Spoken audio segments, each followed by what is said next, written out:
Hi guys, welcome to today's session. Thank you all for your responses on yesterday. And our yesterday's quiz question was to name the location of headquarters of OECD, and it is located in Paris, which is in France. So let's start today's session. First question for the day: with regard to Huntingtin disease, recently seen in the news, consider the following statements. Statement 1, it is a genetic disorder. Statement 2, it affects the brain that causes uncontrolled movements. And which of the above statements is correct? Option A, 1 only. Option B, 2 only. Option C, both 1 and 2. And option D, neither 1 nor 2. So the correct answer here is both the statements are correct. So it is option C, both 1 and 2. So guys, it is a progressive genetic disorder that affects brain. And a progressive disorder is a disease or health condition that gets worse over time, resulting in general decline in health or function. So that is meant by a progressive disorder. And Huntingtin disease is caused by uncontrolled movements, that is impaired coordination of balance and movement, a decline in cognitive abilities, difficulty in concentrating and memory lapses, mood swings and personality changes. So that are the causes of Huntingtin disease. And there is one gene associated with this, that is HTT gene, which is also called as Huntington gene or HD gene. And the HTT genes are involved in the production of a protein called Huntington, and they provide instruction for making the protein. And mutated genes provide faulty instructions, lead to production of abnormal Huntington proteins and formation of clumps in human body. And these clumps disrupt the normal functioning of the brain cells, which eventually leads to death of neurons in the brain, resulting in Huntington disease. So that's how this disease is caused. And there is no cure exist, but drugs, physiotherapy and talk therapy can help manage some symptoms. And recently a team of scientists from National Center for Cell Science, Pune, studied the HTT gene in fruit flies. So that was in news. We'll now move to second question. Second question is, World Happiness Report is released by which among the following? Option A, Ministry of Happiness, UAE government. Option B, Sustainable Development Solutions Network. Option C, UNDP. And option D, Oxfam International. And the correct answer here is, it is option B, Sustainable Development Solutions Network. So guys, it is a report by Sustainable Development Solutions Network for the United Nations, and March 20th was designated as World Happiness Day by United Nations General Assembly in 2012. The World Happiness Report ranks 156 countries by how happy their citizens perceive themselves to be. And these rankings are based on polling, which looks at 6 variables. They are GDP per capita, social support, healthy life expectancy, freedom, generosity and absence of corruption. So that are the 6 variables which used to measure the happiness. And the 2020 report for the first time ranked cities around the world by their subjective well-being and looked into how the social, urban and natural environments combine to affect happiness. And as usual, the list is topped by Scandinavian countries.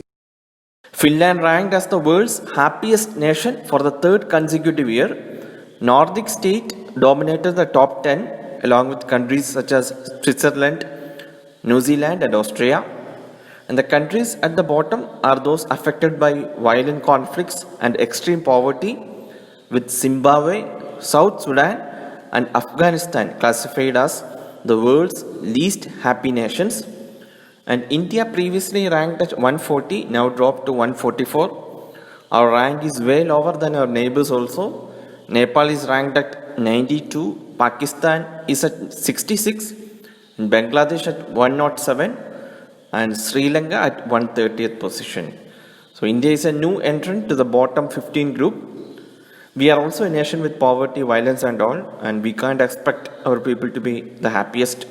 Lots of issues are there. If you see the migrant labor issues recently, and also people are finding it hard to earn for a daily bread. So that affects our ranking also. So that's it. Now we'll move into last question for the day. Which among the following is the reason for Russia's expulsion from G8 grouping? Option A, Russia was not adhering to the climate change tackling initiatives of G8. And option B, the increasing proliferation of nuclear weapons by Russia. Option C, alleged terror financing by Russia. And option D, conquering of Crimea by Russia. So the correct answer here is it is option D, the conquering of Crimea by Russia. So guys, let me give some background information about this. The group of 7 or G7 originally came into being in 1975 when the heads of world's 6 leading industrial nations, the US, UK, France, Germany, Japan and Italy, decided to hold a meeting in the wake of oil shock of 1973 and the following financial crisis. The 6 countries were joined by Canada in 1976 that led to the formation of G7, and Russia was formally inducted as a member into the group in 1998, which led G7 to become G8.